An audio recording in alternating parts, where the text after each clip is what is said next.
जनजाति को दान से बेहतर होगा उनकी भाषा, हासा और सरना धर्म कोड का संरक्षण किया जाए। अध्यक्ष महोदय, ओबीसी। धन्यवाद अध्यक्ष महोदय। मैं आधी आबादी से ही अपनी बात को आरंभ करता हूं। 21वीं सदी का समय नारी सशक्तिकरण का समय है, लेकिन हमें याद रखना चाहिए कि जो समाज की जो आधार है वह कहीं ना कहीं पुरुषवादी विचारधारा के माध्यम से इस समाज के आधार को रखा गया है। महोदय, हमने 8वीं कक्षा में ही पढ़ा था लिंग निर्धारण के बारे में, जिसमें एक्स गुणसूत्र एक स्त्री के पास होता है और XY गुणसूत्र एक पुरुष के पास होता है। और जब एक पुरुष का X गुणसूत्र स्त्री के X गुणसूत्र से मेल खाता है तो एक बेटी का जन्म होता है, और जब पुरुष का Y गुणसूत्र एक स्त्री के X गुणसूत्र से मेल करता है तो एक बेटा का जन्म होता है। यानी विज्ञान कहती है कि बेटा या बेटी अगर जन्म होगा तो स्त्री पे निर्भर नहीं करता है, वो पुरुष के गुणसूत्र पे निर्भर करता है। लेकिन उसके बाद भी हमारे समाज में अगर किसी महिला को 2 बेटी, 3 बेटी, 4 बेटी हो जाए तो उसे लोग अपनी दूसरी शादी तक कर लेते हैं और उस महिला को सामाजिक स्तर पर प्रताड़ित होना पड़ता है।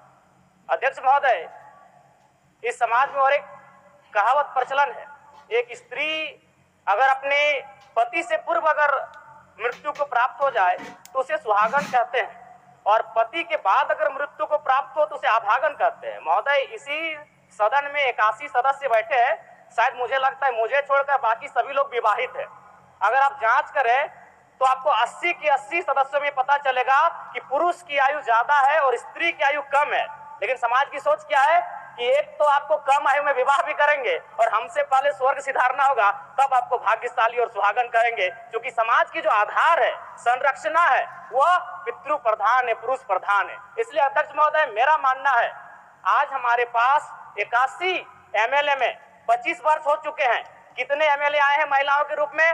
मात्र 12। आज हमारे पास 12 मिनिस्टर हैं। कितनी महिलाएं हैं?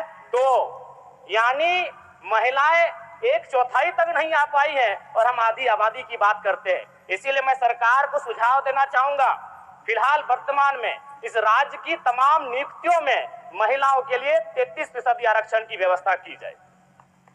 अध्यक्ष महोदय, मैं आगे बढ़ना चाहूंगा। अनुसूचित जनजाति, हमने इतिहास में पढ़ा है कि कई सभ्यताएं, महान सभ्यताएं, विशाल सभ्यताएं आक्रमण से ध्वस्त हो गईं, और आज झारखंड की स्थिति ऐसी है, आदिवासी सभ्यताएं अतिक्रमण से ध्वस्त हो रही हैं। उसका जीता जागता उदाहरण है सोनू मुंडा की हत्या। कुछ वर्षों पूर्व बोकारो में भी सुरेश सोरेन की हत्या हुई थी जमीन विवाद के मामले में। अतिक्रमण, आक्रमण से सभ्यताओं का अंत हुआ था, आज आदिवासी समाज अतिक्रमण से विनाश की ओर बढ़ रहा है। अध्यक्ष महोदय, इसलिए मैं आग्रह करता हूं आदिवासियों को, ओबीसी की जब बात आती है तो राज्य की आबादी की बात आती है। माननीय सदस्य, समय समाप्त हुआ। 1 मिनट ओबीसी पे बात कर किया जाए। ओबीसी महोदय, ओबीसी इस राज्य की सबसे बड़ी आबादी है, लेकिन दुर्भाग्य की बात है उस आबादी को 14% आरक्षण इस राज्य में दिया जाता है।